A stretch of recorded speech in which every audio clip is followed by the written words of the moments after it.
So, admitting transference. So basically the goal, I think, of many different personal developments or working on yourself or New Age or spirituality, the goal always seems to be about coming back to presence, to what you are. And that's the simplicity of being. It's not something I can describe to you because it's something that all of us experience. It's the sitting on the seat, the sound of my voice, it's the looking around the room, the drinking your drink, the sound of laughter from outside, the colours. It's what's happening. And in what's happening, when there's absolute intimacy with what's happening, there's not actually somebody experiencing it. And this is the oneness teaching. That the experiencer is in the experience. That's what presence is an absolute dissolving into what's happening. And it's seen that consciousness isn't separate from the objects. Consciousness is all objects. The looker is all objects. There is no distance and time. There is no space and time. The consciousness is actually in all things. Consciousness isn't inside our brain like we think it is. We think we're conscious and we own consciousness and it's a projection of our brain. Consciousness is actually happening in all things, and the experience is as if somebody's looking at those things. But there's not actually somebody that's looking at those things. All there is that consciousness. And consciousness is this mysterious force which is not a thing. Consciousness isn't a thing. It's total void, total emptiness. No thing and everything. And this is non-duality. And it's also that sense of being alive, of it happening, this instant perception of it happening. This is. And that's the love side, this is side. And neither of those things belong inside the body. That's the mistake of the human. The human takes them inside the body and says, I'm somebody moving in time. I'm my name, I'm my information, I'm what I've done, I'm where I've been, I'm my life. And that's not actually true. Who you are is what's always present, is what's always here, which is consciousness.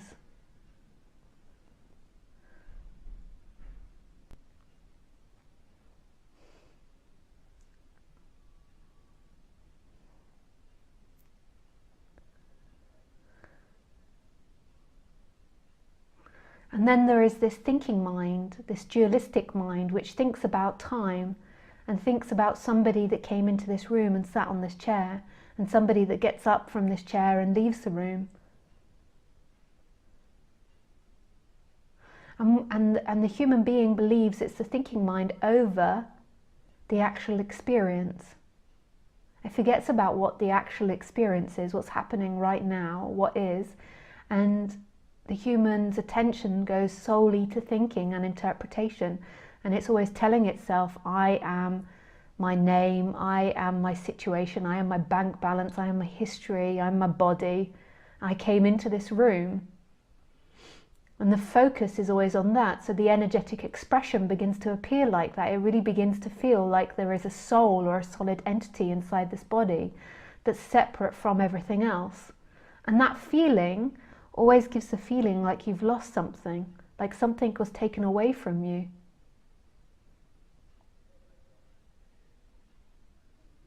And nothing's really been taken away from you. You still are that conscious presence.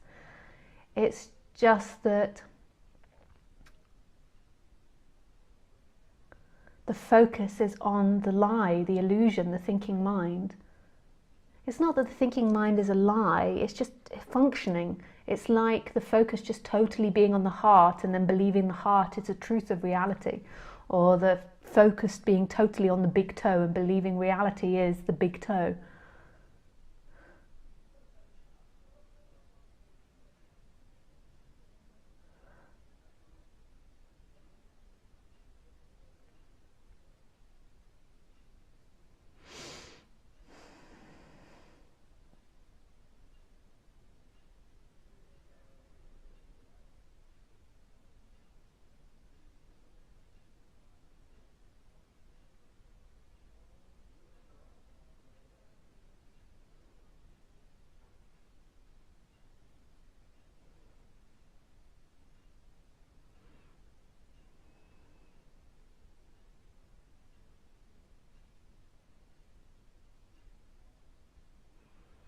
And that focus makes it feel like you've lost something, like there's part of you that's been removed. It makes it feel like you're small, you're contracted, you're tight. And there's no awareness of this because there's no personal awareness of this. There's no information of this because it happens slowly through time. More and more you begin to believe that you're something limited, that you are a name, that you're possessions, that you're your timeline, that you're a story. And so more and more you become tight. And then the feeling in the body is always this sense of tightness, and you look to reveal that, to release that sense of tightness. You look in things to try to get rid of it. But you can't get rid of it. Because the more you look, the more it makes you tight. The more that you feel like you made a mistake, or you lost something, or you haven't lived your life right. And it begins to turn the chakra system, the emotional body, upside down. It begins to make all the chakras, which I consider the emotions and the energy points, uncomfortable and tight. Often people walk around with this sense of fear in their stomach because they've told themselves, hey guys, so sorry about that. It's going to cut off every 30 minutes, feel tight and contracted, and you keep trying to look for the end of that. But what you do, because you believe you're the thinking mind, is you try to find that freedom of what you are, presence, and that consciousness, that expanded wholeness in things, in thinking.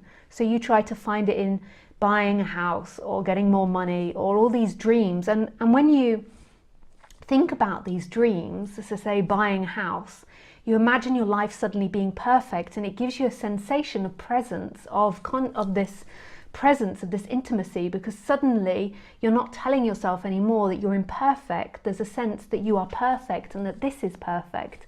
And so therefore there is a dissolving back into what is. So it feels like pleasures are what you're looking for. So there's nothing wrong with pleasure. Sometimes, I know I did it, sometimes people get into the thinking mind, okay, so I've got to not have pleasures, I've got to not buy a house or get money. That's what we do as humans. That's the exciting thing of being human, is that we have to navigate survival in this. And so it's not about not getting things, it's the realization that your love, that love that you're looking for, isn't in those things. That love is who you are. That's beautiful. That love is who you are. That's who you were before you were born. That's who you were your whole life, and it's who you are after you die. You know, we fear death. We fear this place of not knowing who we are. We fear that we can't think about what our future will be. But as death comes, we dissolve back into that light and that love of who we are, because that's all there is. That's life. But it's not yours. It doesn't belong to you on the human level. But there's nothing wrong with being human. I used to think, and I think many people do when they get into non-duality, that you got to stop being human.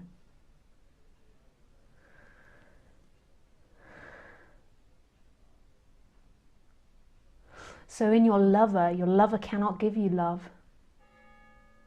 Maybe at times, if you're separate, and at times when you think you've got your lover, or where you have an amazing moment, it feels like she or he can give you love. But they can't. You are love. It's just that in those moments where you think you've got her, your seeking stops, and then there's an intimacy with what's happening. And in that intimacy, there is love. The same goes the other way. Your lover cannot make you unhappy. Your lover cannot take away love. It can make you unhappy or angry on the human level, but not on the absolute level. On the absolute level, it cannot take away your love, your freedom. Only on the relative level.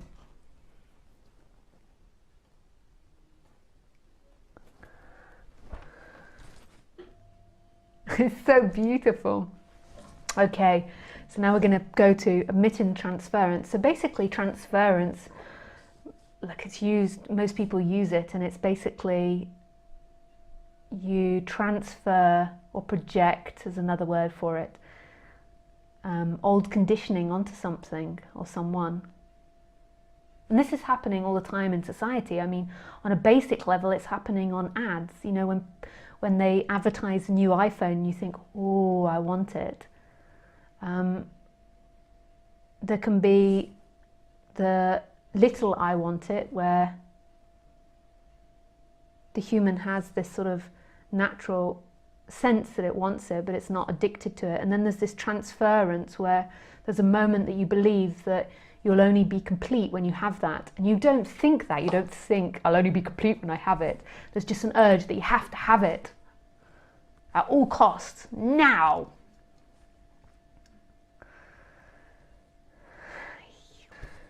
So anyway, back to the idea of transference, as I know that you're also interested. What does she mean by transference? So I'm sure most of you already know what it is. So you do it with ads, and you do it with people, you do it with situations, and sometimes the transference or the projection can be mild, and sometimes it's really big. And it's kind of happening all the time. So even like the particular food you like is a very basic form of some form of transference, you could say, because you cooked it from your childhood, and so you've got these positive memories of it.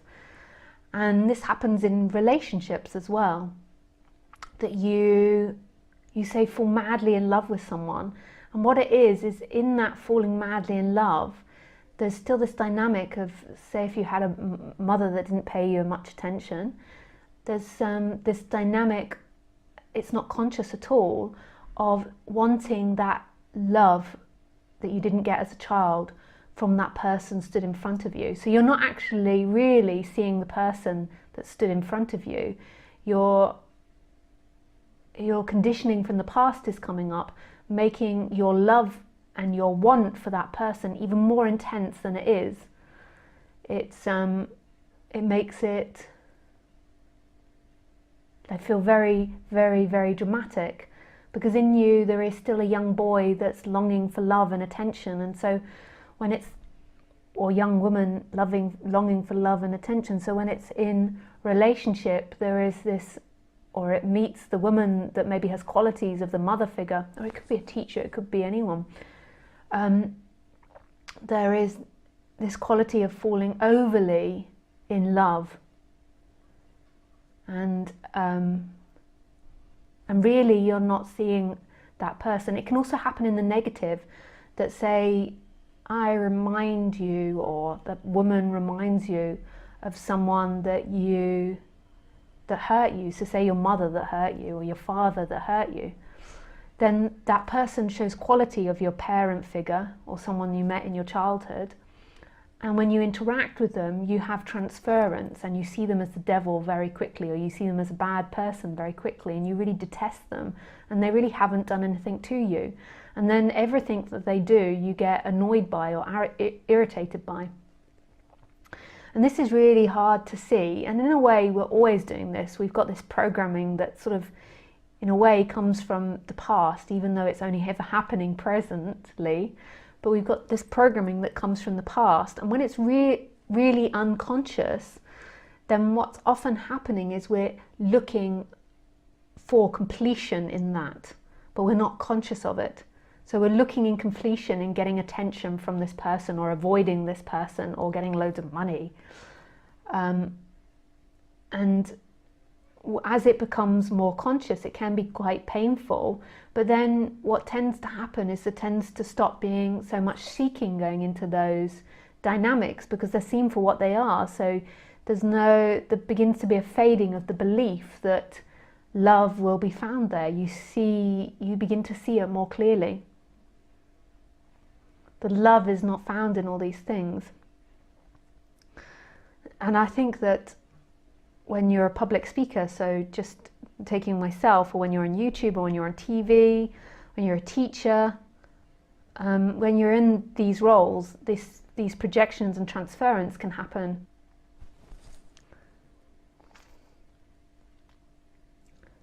So these projections or these transferences can happen quite a lot. Sorry guys, it now seems to be every 15 minutes.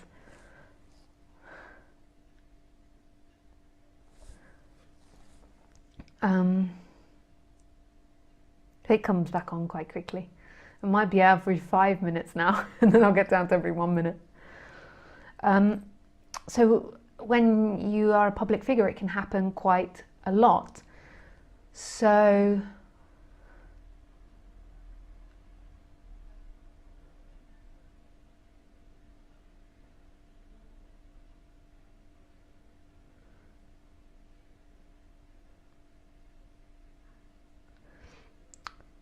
say if you're a teacher about non-duality, let's take it really close to home, we can all have really strong reactions to the teachers. Some we like and some we don't like. I think that there's two things happening. There's one, the recognition of presence that's happening. And I don't know why it is in some teachers you feel that and in some you don't, because others feel it and those teachers and others don't. So there's a recognition of this innocence, and there's this natural love when the speaker's speaking. Then there's this other side where the speaker reminds you of, say, your parent figures, or normally parent figures.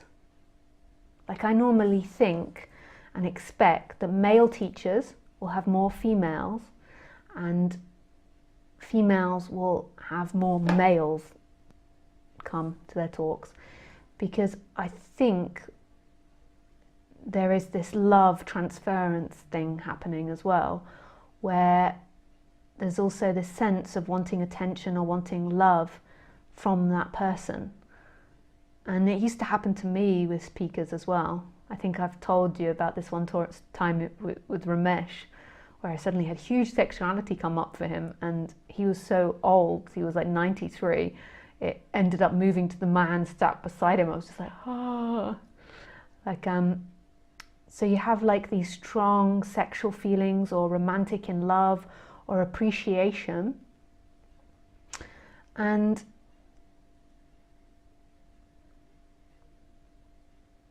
normally that side of things isn't quite in balance in the human character.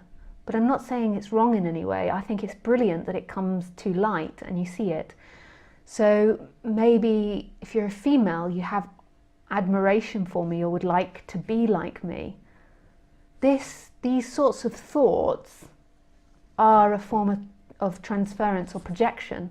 And what they're saying to you is, they're saying that you're not currently enough as the way you are. You need to be like me in order to be worthy. And this might be something your mum taught you, or your dad taught you, or your school or your education system taught you.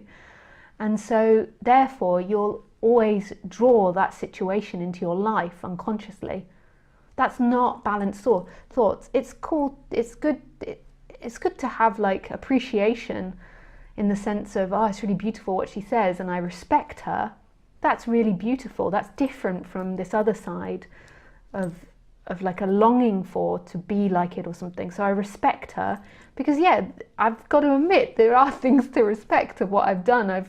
I've lived quite a different life. I've put myself in very vulnerable situations, and that's really beautiful, and I can say that's valid. I know that sounds really egotistical, but I also think it's just an appreciation of everything that I've been and done. But on the other layer, so I've met some women that then have this feeling of wanting to be like me. And that isn't anything to do with non-duality. It's nothing to do with my teaching, and it's nothing that I want you to do. I don't want you to be in that state. I want you to be happy and free. And that is an old conditioning that just needs to be recognized. As you recognize it, you'll actually realize that you're doing it to lots of women. You're doing it to women in magazines. You are that woman. So I'm just talking about women now. I was talking about men earlier. You are that perfect, divine, feminine woman. You don't need to look to other women to be that. That's something your mother taught you. That's a negative conditioning, or that's something your father taught you or society taught you. You are the embodiment of perfection on the woman level.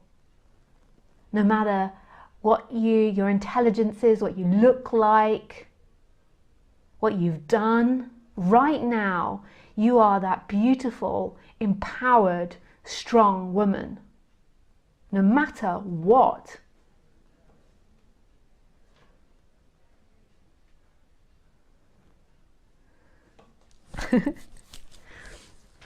And so that's just one thing that I point out. So say on a male, if a male is feeling like he wants to have a relationship with me, this is totally unrealistic. I have a relationship, firstly. And secondly, I'm somebody in your computer. Maybe a female you've never met me. You see me in this computer when I'm speaking to, I don't know how many people are watching, 120 people. These fantasies are telling you now you're incomplete as you are. That actual feminine that you're longing for, that you see in me, is who you are.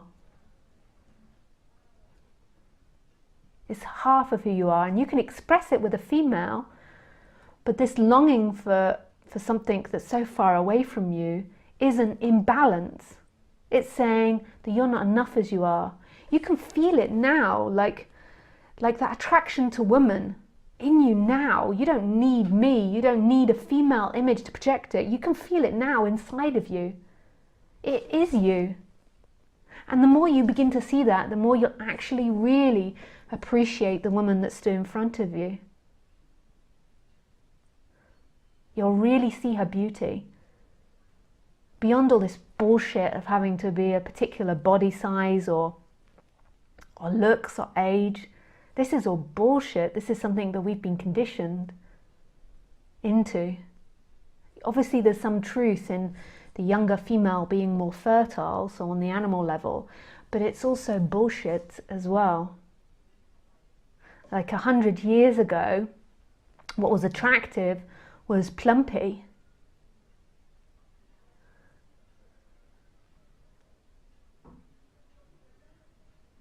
And curvaceous. That was seen as rich because being plumpy meant you had lots of money. Now being a stick insect is seen as attractive.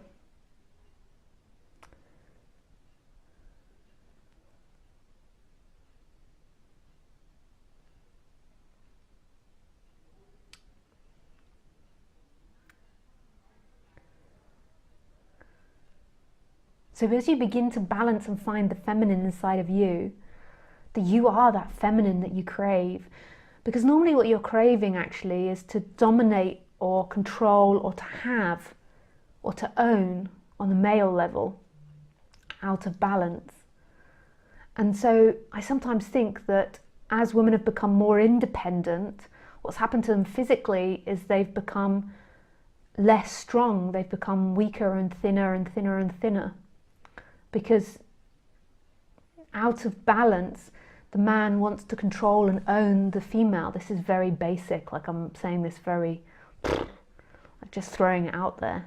Like I'm not explaining it in much detail.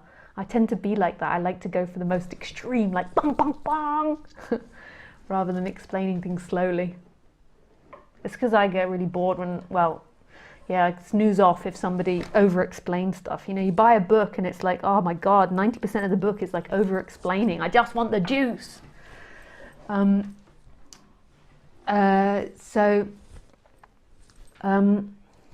what I was saying.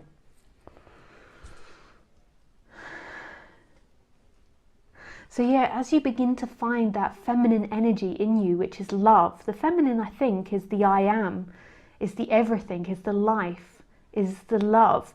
And often I think that men are maybe more in contact, or the masculine is more in contact with the emptiness, and the feminine is more in contact with the I am. And it doesn't mean woman or male, because there could be a woman that's more masculine and a male that's more feminine. I might get the words muddled up in my excitement though.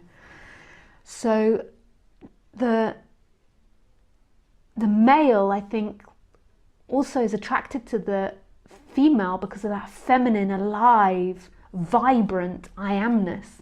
And it knows that's love. It's beautiful. And it feels like it has to have and own that woman in order to get that love, but it's not true. It's actually you. You are that I am. You are that love. You are that presence. That's you. It's not in the female. It's not in the male. It's you. But then there's just this transference and projection.